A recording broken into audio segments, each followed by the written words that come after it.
Imagine this, a single duel that shatters a warrior's unbreakable spirit. Could it happen to you?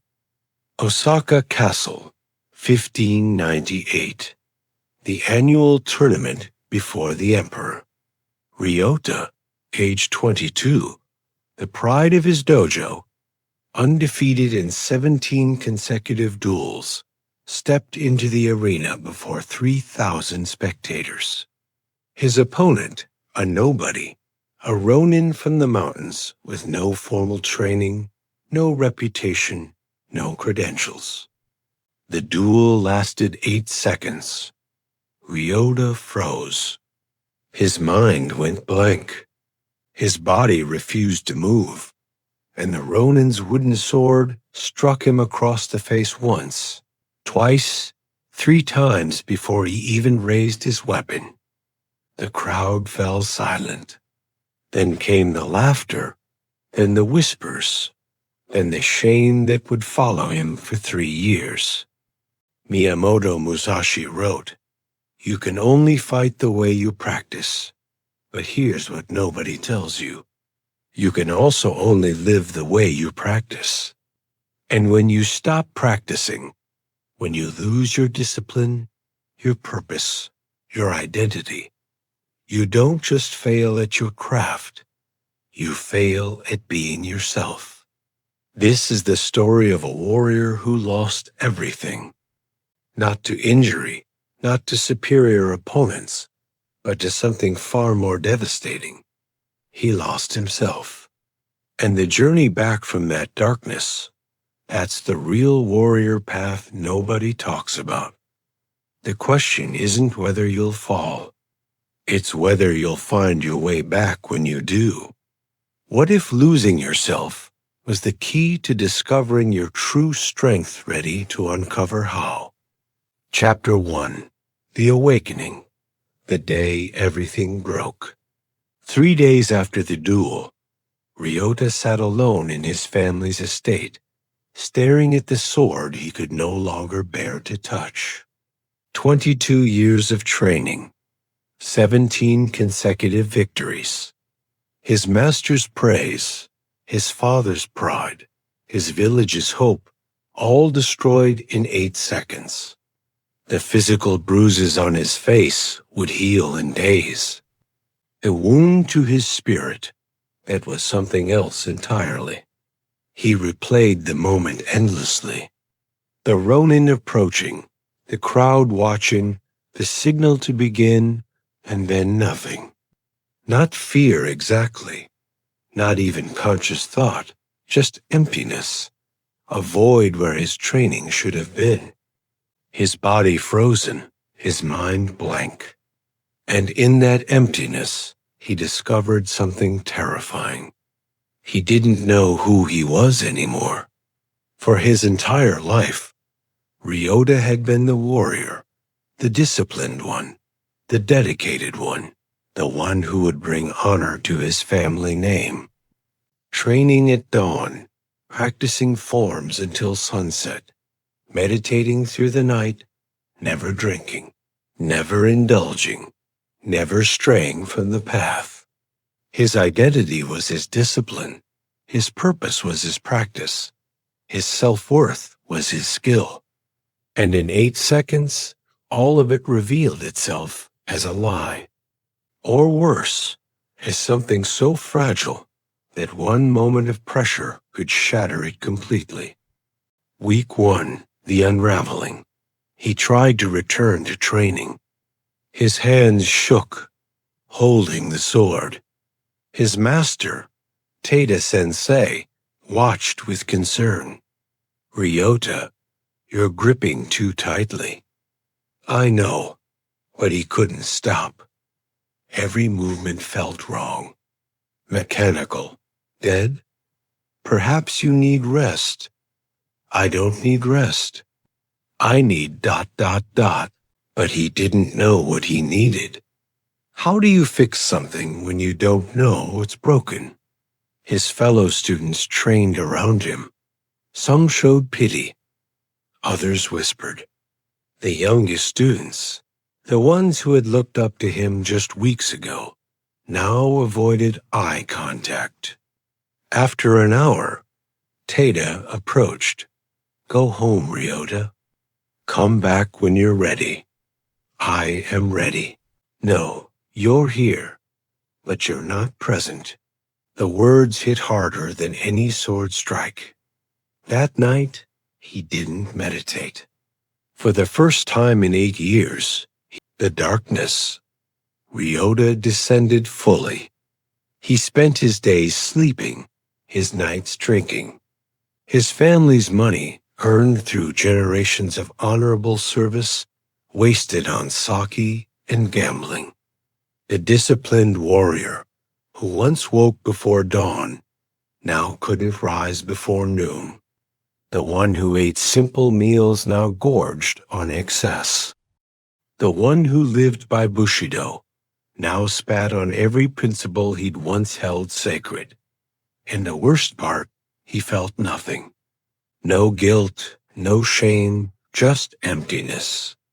One night, drunk and stumbling through Osaka's streets, he encountered a group of samurai from his old dojo.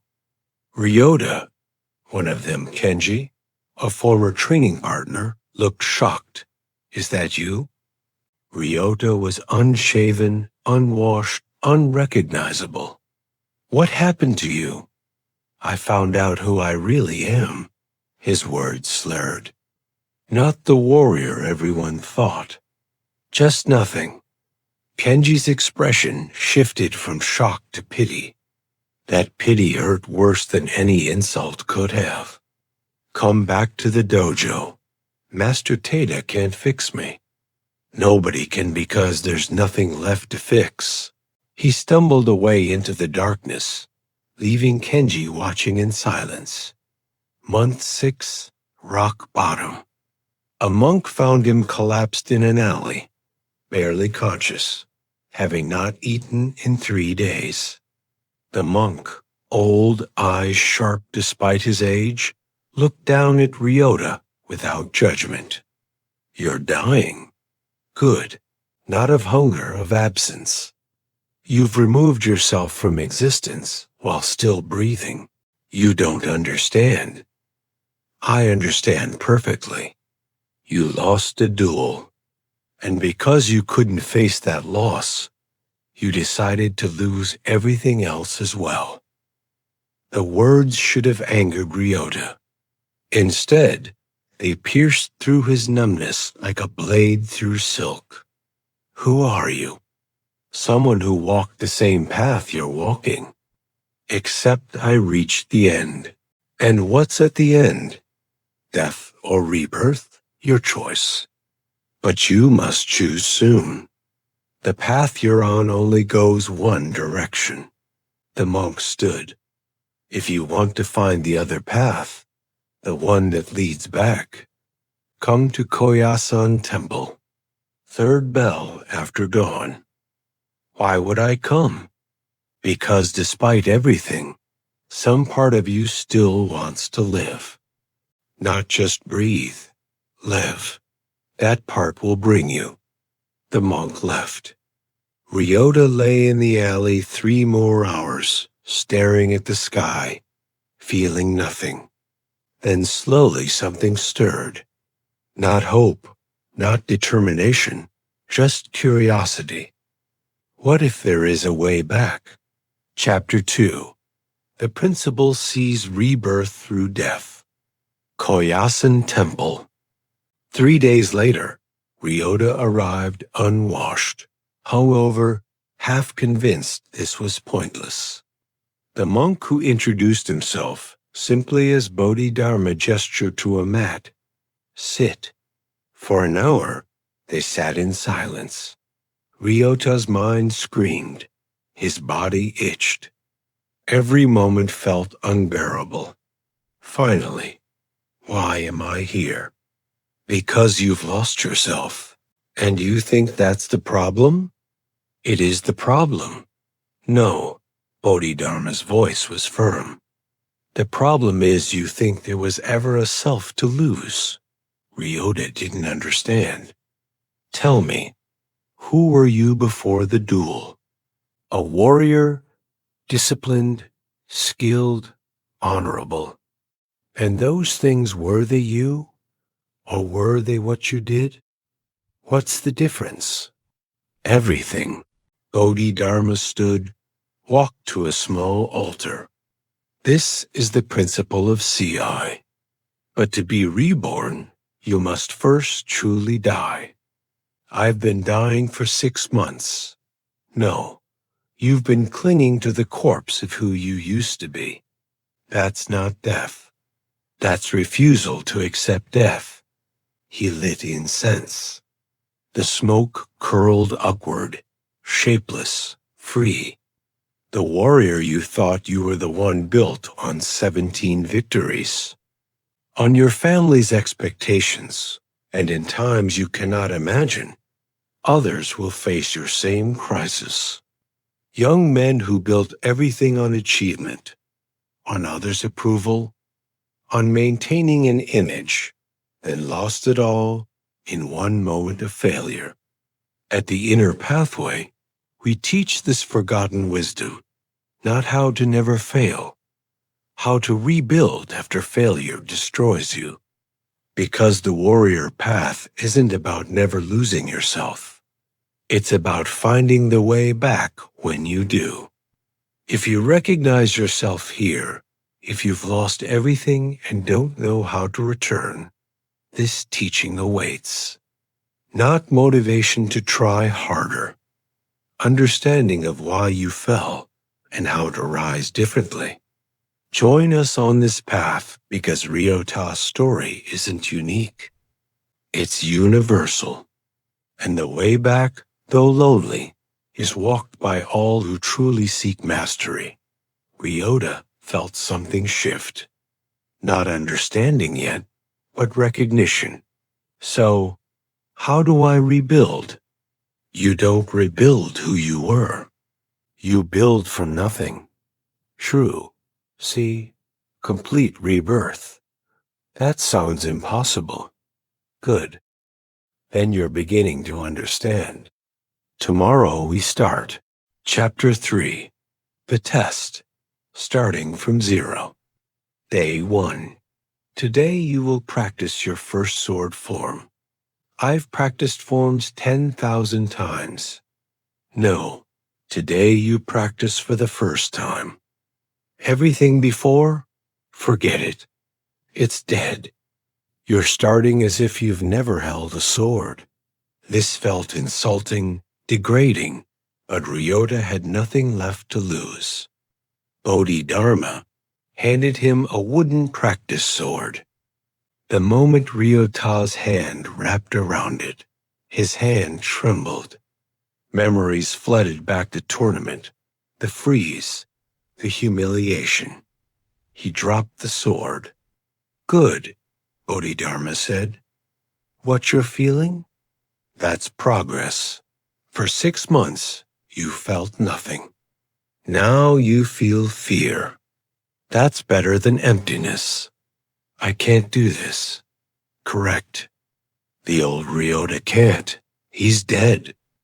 But the Ryota being born right now, he has no past failures. He hasn't frozen in combat. He hasn't been humiliated. He's picking up a sword for the first time. That's not true.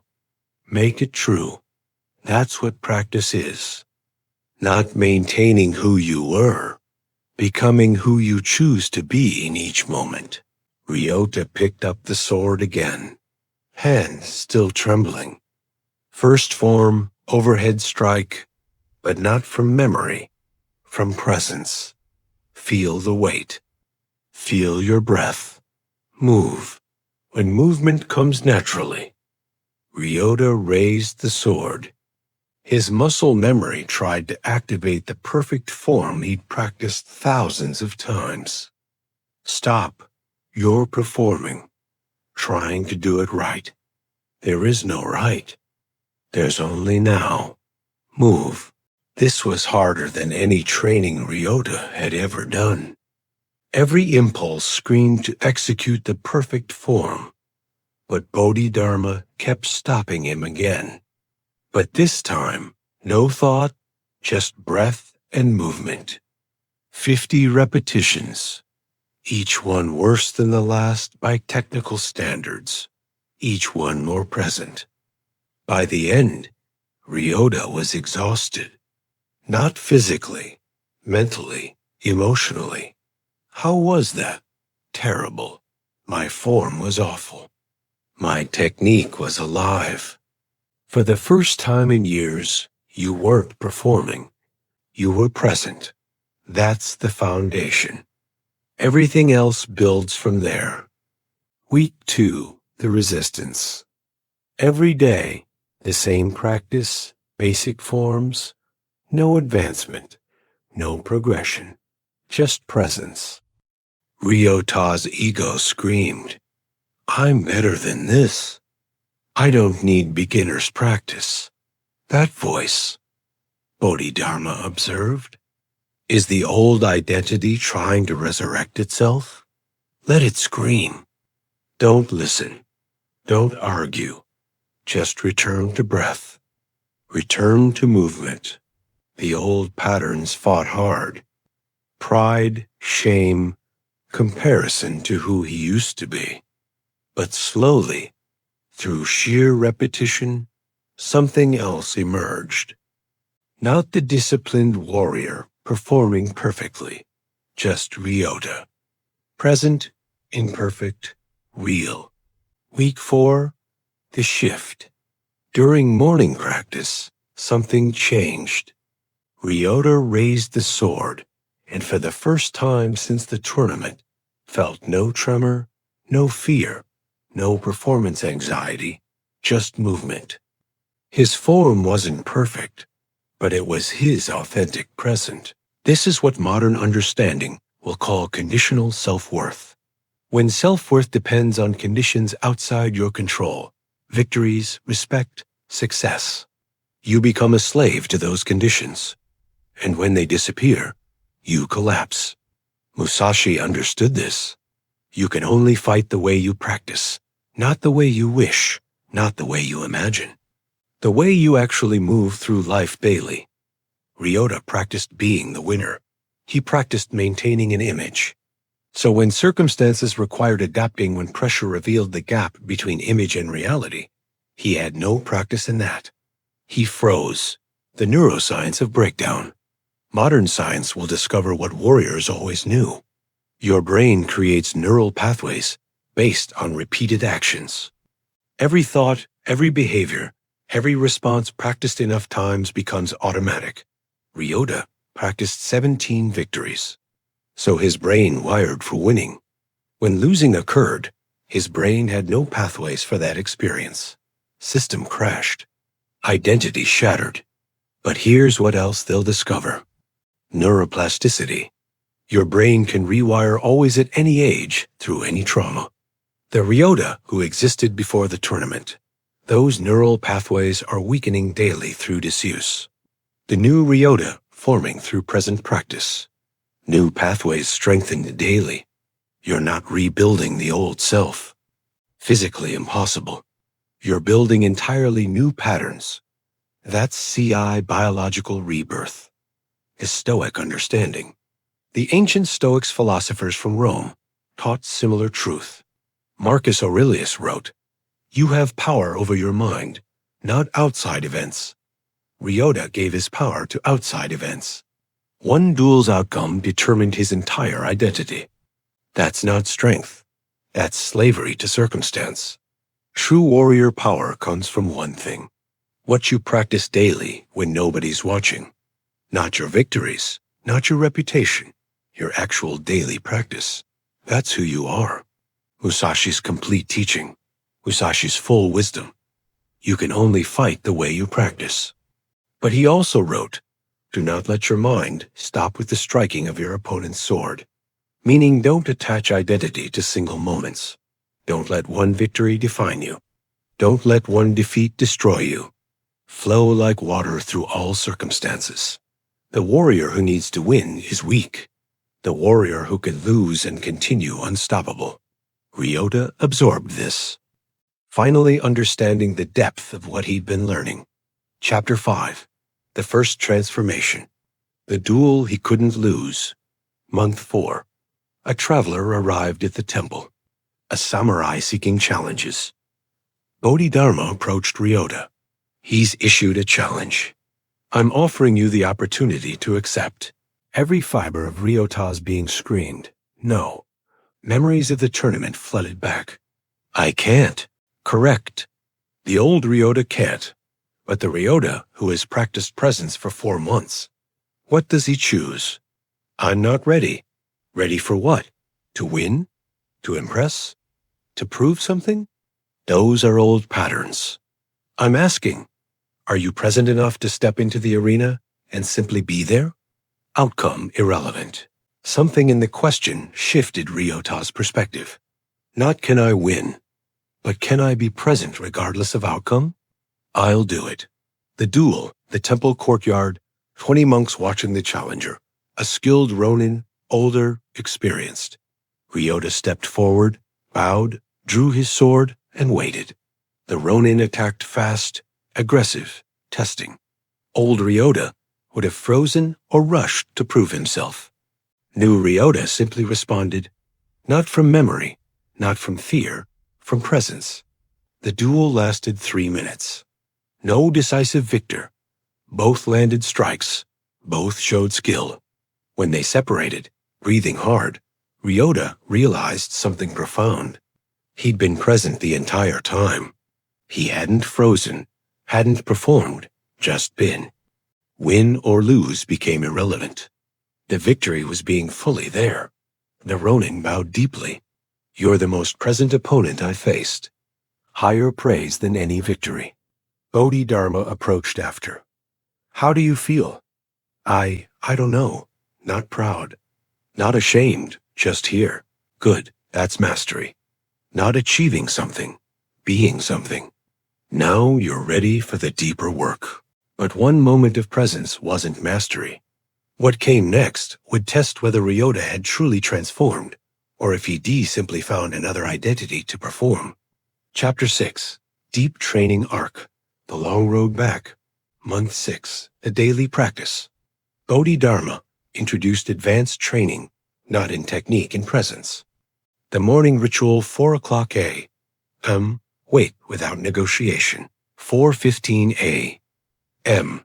Zazen meditation 90 minutes 6 a.m. Sword forms. 2 hours 8 o'clock a.m. Temple duties cleaning cooking 12 p.m. Study philosophy strategy 2 p.m. Physical conditioning 4 o'clock p.m. Free practice 6 p.m. Evening meditation 8 p.m. Reflection. Sleep every day.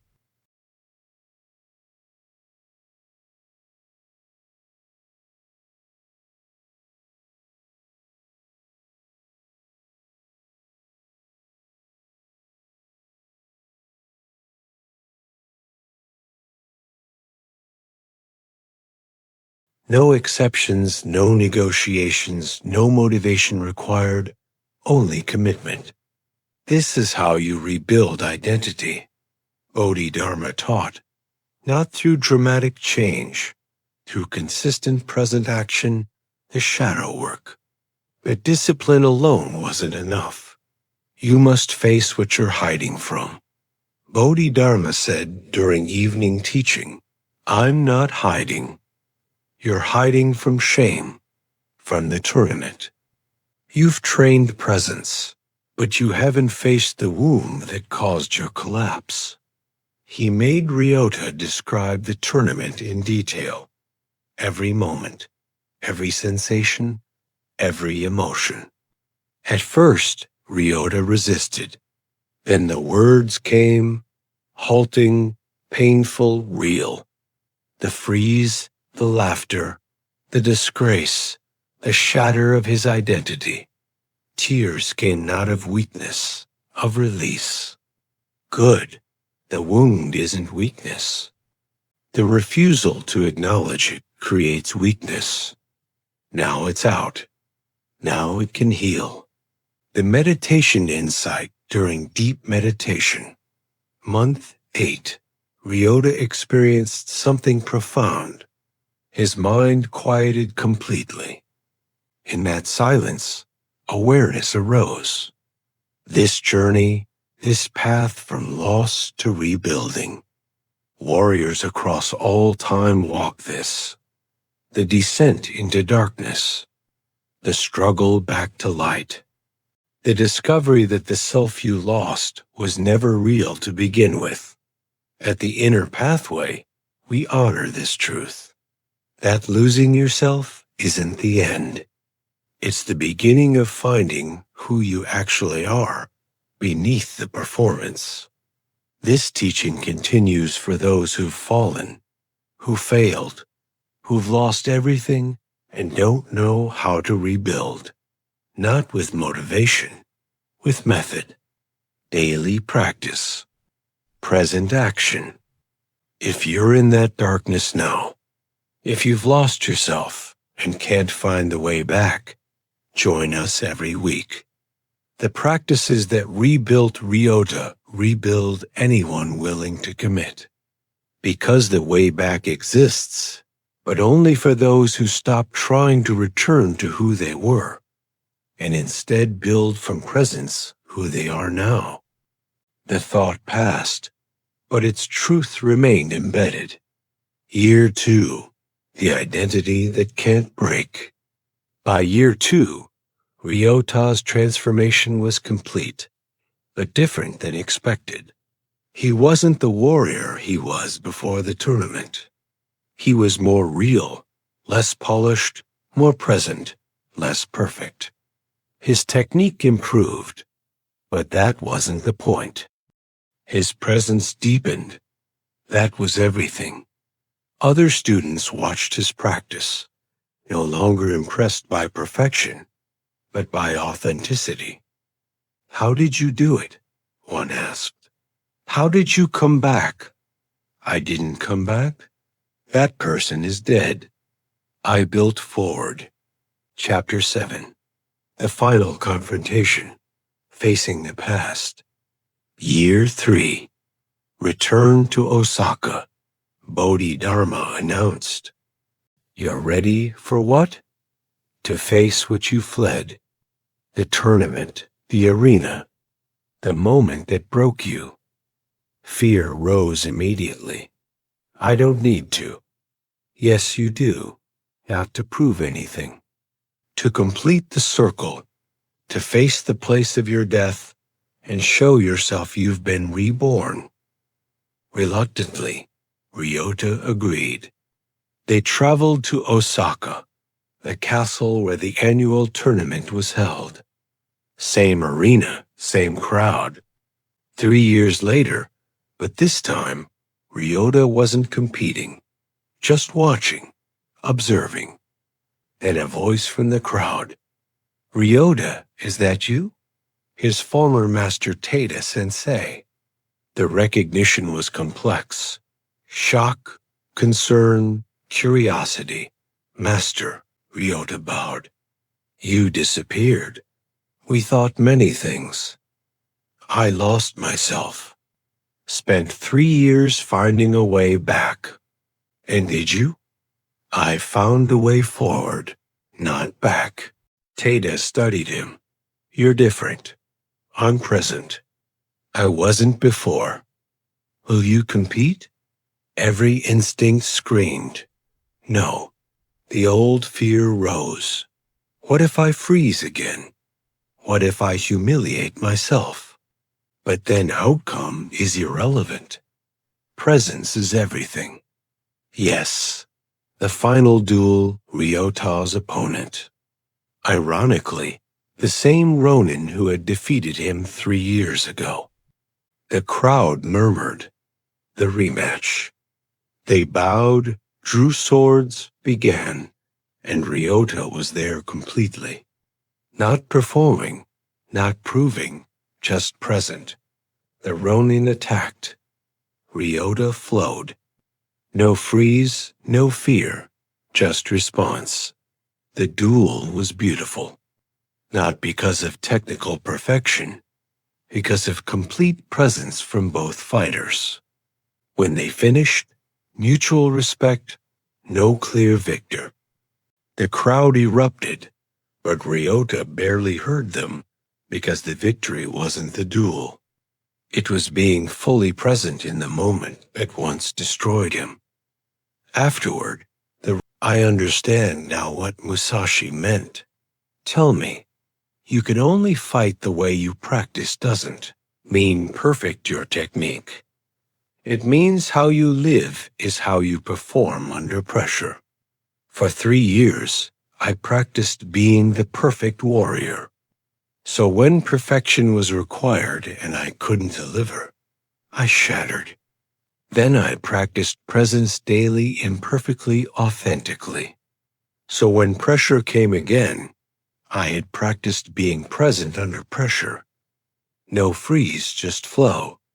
Exactly.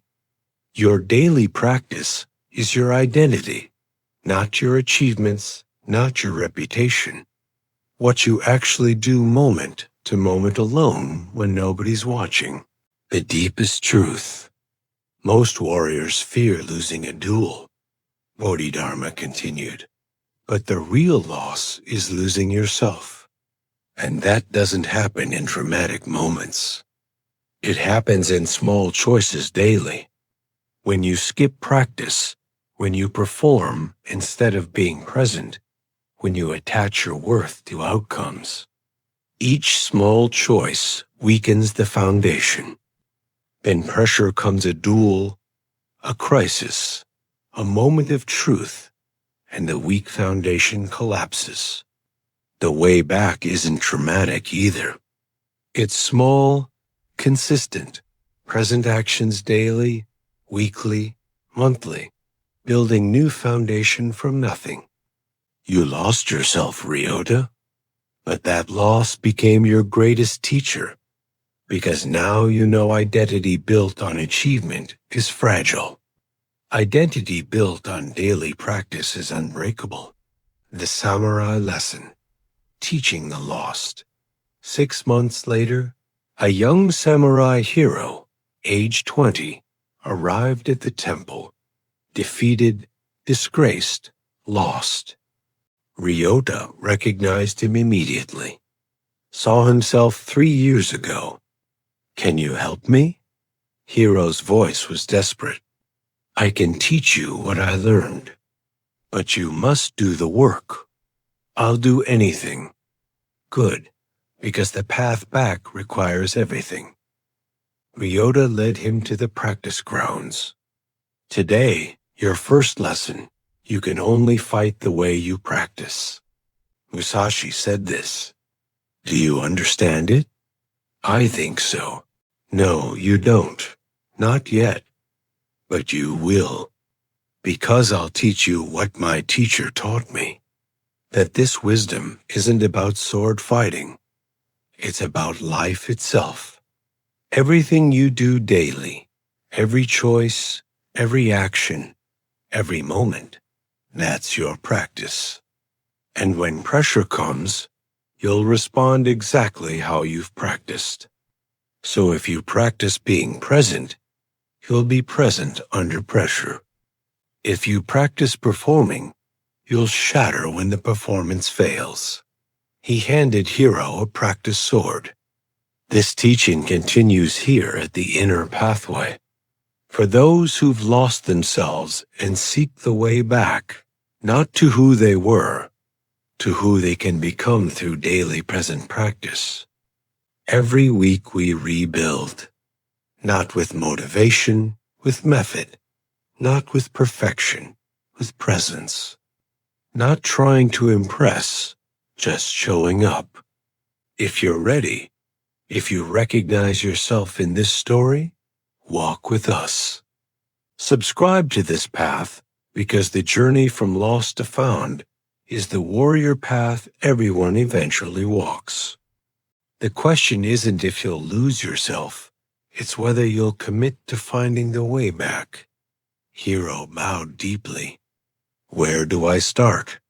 First sword form, but not from memory, from presence. And we'll practice every day until presence becomes who you are, not what you do. He demonstrated. Hero followed imperfectly, authentically present, and the circle continued. Student became teacher. Lost became found. Death became rebirth. You can only fight the way you practice. So practice being present. Practice being real. Practice showing up. That's the way back. That's the warrior path.